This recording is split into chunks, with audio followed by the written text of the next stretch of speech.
B1 Brigadiers, it should come as no surprise that the white media's digital arm, YouTube, has censored the video that I posted yesterday about CNN's planned all-black panel show. Now, there were absolutely no incitements to violence, no attacks on any protected groups, nothing at all.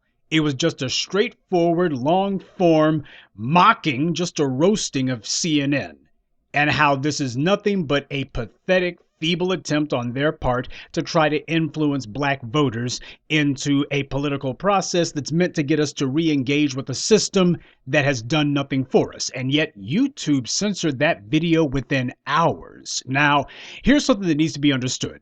There happen to be a few white supremacist clowns, and I know at YouTube that's not being very specific, but there are a few white supremacists who work at YouTube who basically make it a point that they're going to run around censoring the new voices of black media. And there happen to be a number of channels and people who they make it a point that they're going to do anything that they can to try to remove those videos. And there happen to be a number of reasons. Are they white supremacists? To be sure, YouTube and Google are white supremacist outlets. They're white supremacist websites. But don't think there's just a matter of they're right-wingers. Right wing, left wing, when it comes to white supremacy, those are simply labels. Simply meant to give a little bit of specificity to what this or that white supremacist happens to lean in the direction of. But when it comes to black people, there's no such thing as the white right or the white left. Understand that. But when a move like this is pulled, especially by a big corporation like Google, and keep in mind they're the ones who own YouTube, so their hand is behind all this, this is not a sign of strength, it is a sign of weakness. Because you see, when you have a billion-dollar corporation, their position ought to be unassailable. There should be nothing that anyone can say or do that would threaten them or to make them feel insecure. But this constant having to attack the new voices of black media, what it does is it betrays white supremacy's true condition. You see, when your position is strong, you don't have to be concerned about anything that those new voices of black media have to say. It's not as if they are going to have an impact, and they certainly can't have an impact as strong and pervasive as yours. But we have shown them on multiple occasions that we have the ability to be able to influence more people than they can. We have a stronger influence than they do. And do not think for a second, don't fool yourself that any of that congressional falderall that you saw regarding YouTube means anything. It doesn't, any more than the stuff last year with Facebook. Facebook and YouTube happen to be two outlets of white supremacist control. Sure, in order to placate the certain voices on the political left, Congress decided to wag their finger at Facebook, and in order to placate certain voices on the political right, the Senate decided to wag their finger at YouTube, but it means nothing. These outlets happen to be enormously valuable to white supremacy because they centralized such a large number of people. You can reach people with total lies, or you can keep them from hearing the truth because so many people go to YouTube to get their information. It's the only reason that people like myself even put up with YouTube in the first place. It's because this is where you're at. Now, we are going to change this, and that's part of what YouTube got. They crapped their pants when they heard me say that.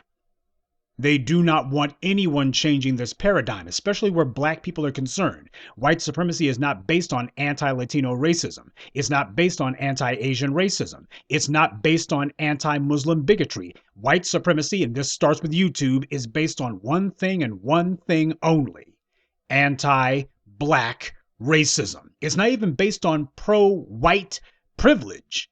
That's not what it's based on. It's based on anti-black racism. It starts off with a negative affirmation. Now, CNN, of course, is planning what's supposed to be the beginning of a white media offensive, just an assault on black people, that they're going to start letting a few of these Negroes who have been locked out the last couple of years because white supremacy thought that their usefulness was expended. This is going to be their last Hail Mary, and YouTube is trying to clear the boards for this white media offensive. That they're going to have some black folks selling the soap for white supremacy. Oh, reparations doesn't have to be cash. In fact, it shouldn't have to be cash. It should be anything but a check, not a check.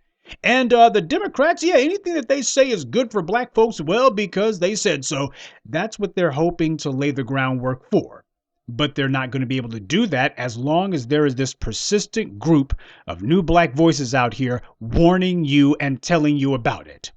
So YouTube understands exactly what their job is. What threatens the administrative arm of white supremacy threatens them as well. YouTube's interests are the exact same as the Democrat and Republican Party's interest, which happens to be to control the former slaves and keep them from upsetting the racialist hierarchy that is the racial order in the United States. Anything that aggregates our numbers, anything that agitates our numbers, anything that mobilizes our numbers has to be stopped. We know, I use these clowns YouTube, I use these morons like a divining rod. That's what the Y in YouTube is like. It's like a divining rod. How do I know that I'm going in the right direction when YouTube feels so scared of something that they crap their pants and got to take it down immediately?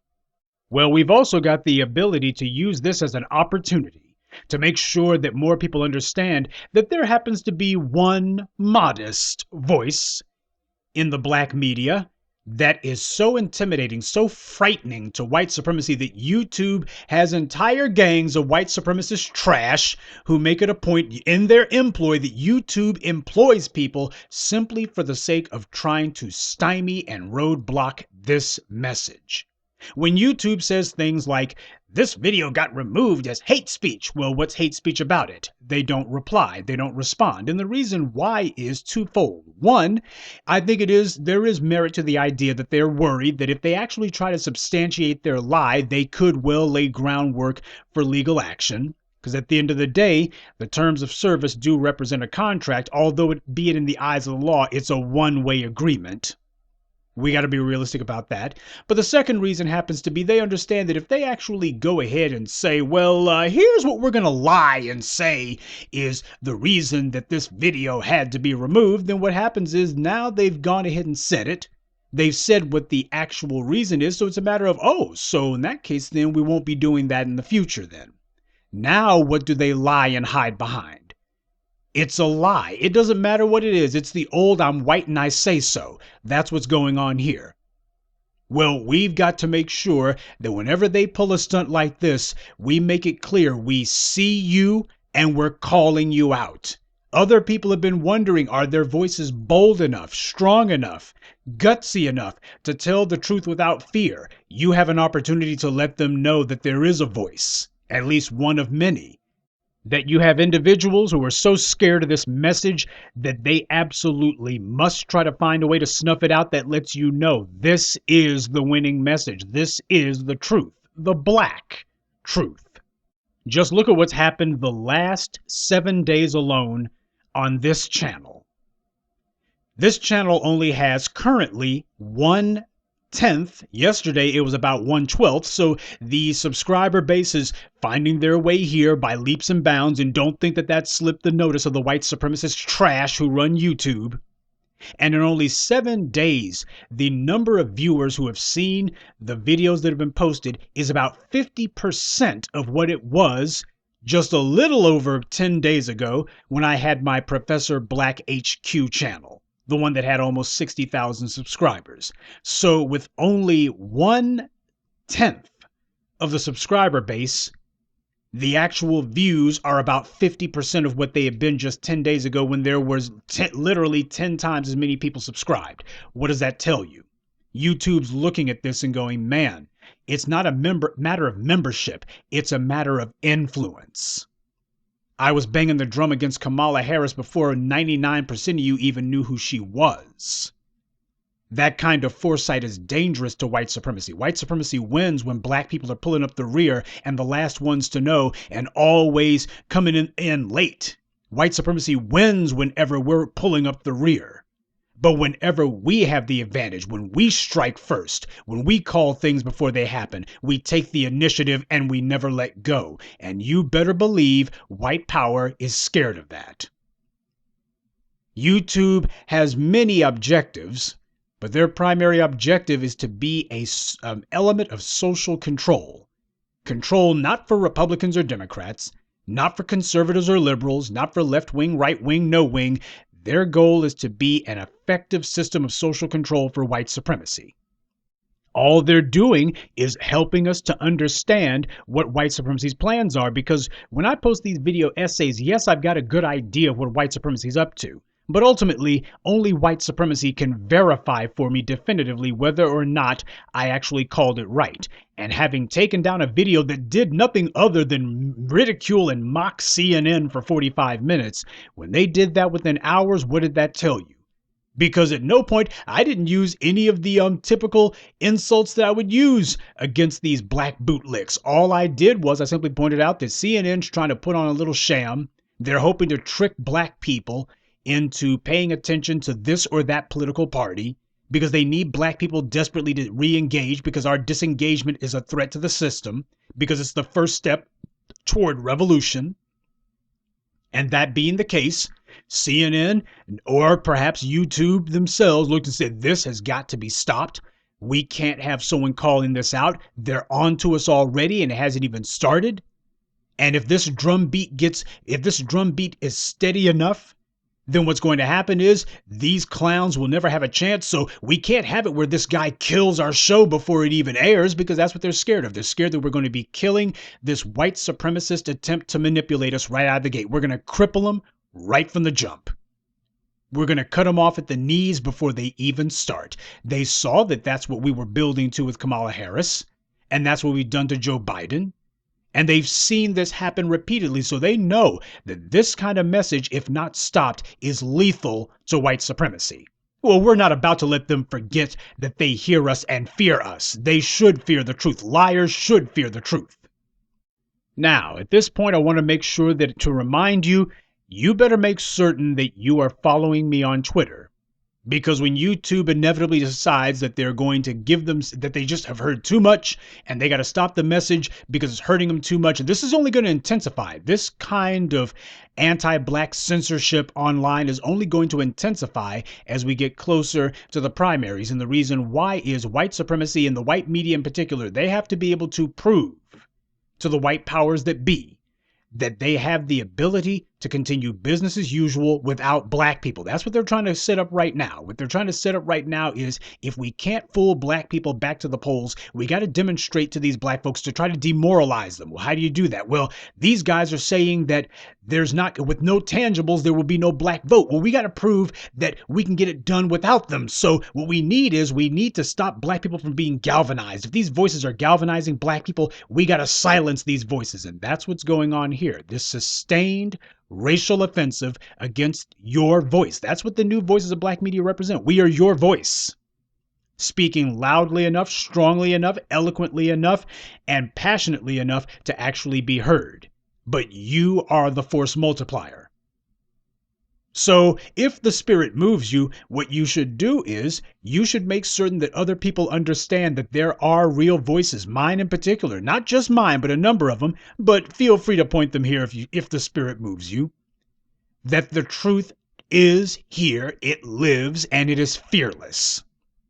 YouTube is attempting this pathetic dying gasp at trying to sustain white supremacy, and we're just going to try to silence people. To the white supremacist trash at YouTube who happen to troll my channel, and we know that you guys listen because you quake in your boots every time I speak, it doesn't matter what you're doing. You are going to pat yourselves on the back because you think that you've won a single skirmish, and as we've demonstrated, you will still lose the war. But I understand that's what happens when you're part of a failed ideology, which is what white supremacy that you represent is. It's a failed ideology. So you got to do this because you don't have a plan B. White supremacy never had a plan B. That's what the black bootlicks for the white media are finding out. Kissing white supremacy's behind is a career path that doesn't come with a retirement plan. And white supremacy happens to be a goal that doesn't come with a retirement plan either. You don't have a plan B. You don't get to transition to something else. You've put all your chips on white. Problem is, in the game of roulette, you only got two choices, red and black. And as the old gambler's adage goes, always bet on black. Now, family, I've put the link to my Twitter feed into the description on this very video. Make sure that you are following me. In fact, everybody in the sound of my voice ought to be following, and make sure to spread the word. White supremacy got scared when I told you that now is the time for us to show our strength. When I said that yesterday, I said, watch them take this video down because this is not what they want black people hearing. They don't want us hearing that family is enough. When I said that foundational black should be treating itself like a private club, they looked and said, oh, no, you don't. We cannot have you thinking that you've got value simply by yourselves. We can't have that message spreading.